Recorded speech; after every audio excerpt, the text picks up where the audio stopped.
Welcome back to Trollspeilet. We have set up another video for you. It is a follow-up, obviously, of the previous one. It's about the back chain of the rider, that is the musculature on the back side of your body, all the way from the toes actually, and all the way up to your neck/head. No slash between neck and head per se, but you know. This back chain is what should drive all athletic movement, and what we will see is the most common fault among riders, maybe especially female riders. I should say common faults, because there are two typical faults showing in this video. One is that the back chain isn't active enough, and the other is that there is a special sort of a break or problem through the hip region when you're trying to stretch forward through the hips. There's a special problem in this particular case. These two problems are the most common problems we see.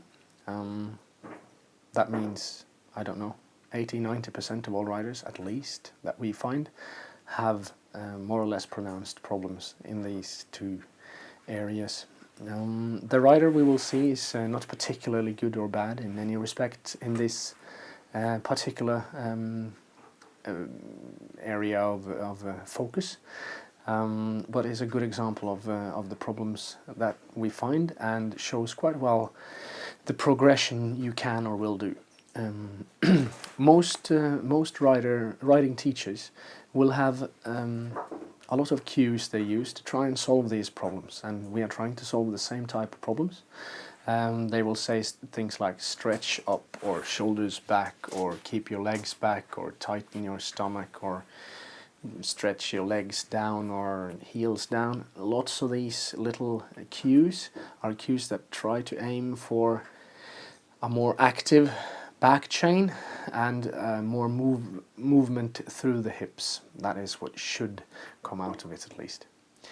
I will now leave you to follow Hanne through this video. She will be instructing.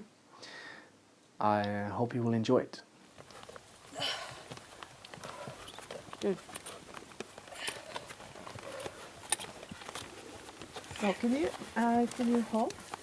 And I'll show the camera some tricks I have in my pocket. Take your legs out of your feet out of the stirrups and place your thighs on the top here. Yeah, and then she was moving forwards in the saddle, so you can feel your seat bones are in the deepest point of deepest position in the saddle. Yeah. And then you're keeping your seat bones in that position and return the legs down. So now, yeah, this is painful. Ivar, can you close up here, please? Now I've managed to make her pelvis become straight, and then I get this crease down here because there's supposed to be a bump, sort of a hole in here, and that the reason why this there is almost no crease in the breeches here, because the hip joint is very stiff. So what I do then is that I just ask Hege to just sit there in halt. It's too difficult to go forwards in walk, isn't it? Yeah. I think we can agree that it's too difficult. But the thing is that if we just wait here, it will be easier for you. And just wait a little.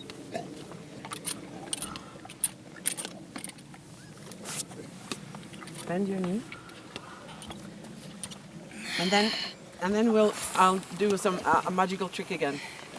I'll have to take your foot out of the stirrup again. And can you please bend your knee? Ow. Yeah.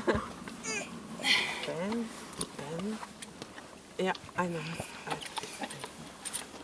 There. Here. Because I can see now that these muscles are very, very active, and these ones are inactive or cramping up. Can you keep your leg there? Yep. Yeah. And I'm quite sure that you're stronger in these muscles than I am in my little finger. But right now I can, with my little finger, push down this.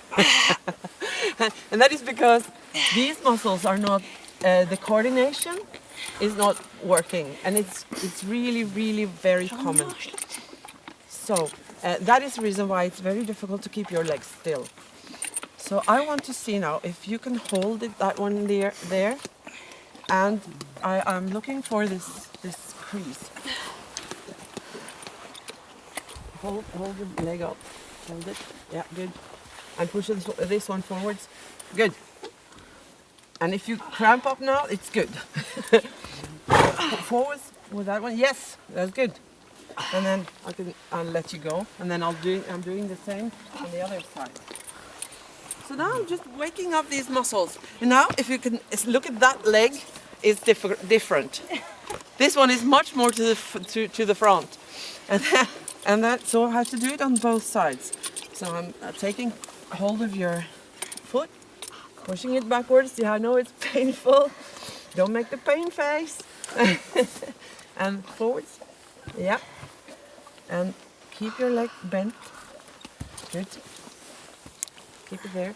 So now she's stronger now. I'd have to use my whole hand and not just the little finger. But yeah, good. Very good. Now you could see that this was moving. Yes. That's good. And so now what I was doing now, I was telling those muscles on the back here to do something, so that these ones can relax a little more. And so please walk on, and we'll see if something has happened. So weight in the stirrups and lift the seat bone upwards to forwards. Good. Was that easier now? Somewhat. But it's still difficult, I know. Good. Knees down and backwards. Good. It's easier to do both. Yes. Good. And this exercise, we can do that a lot of times. We can do it each day, actually, just to stretch. So it's both a coordination exercise and a stretching exercise, because it makes your nervous system coordinate in a different way, and it doesn't have to panic every time we ask. Every time I ask you to press your knees backwards and down. Knees down and backwards. Good. And if you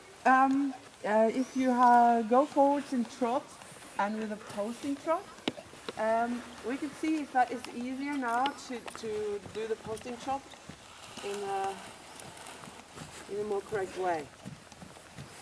And at the same time, when you same thing here, when you raise up out of the saddle, push your seat forwards, a little forwards, and the knees backwards. Good. So it should actually feel like you're pushing your knees backwards each time you rise. And of course, you're not supposed to push your knees backwards, but that prevents your pushing the knees forwards.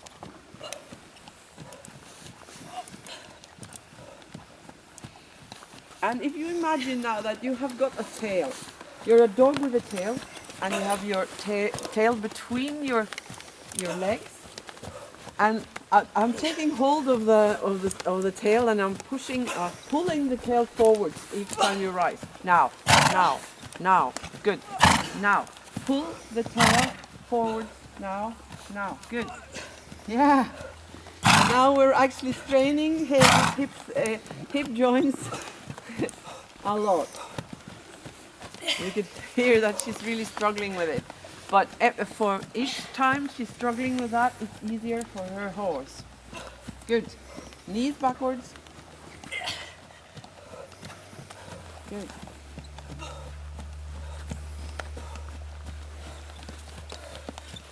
Well done. And this is something that we have to do, train each day, and then it will gradually become better and better.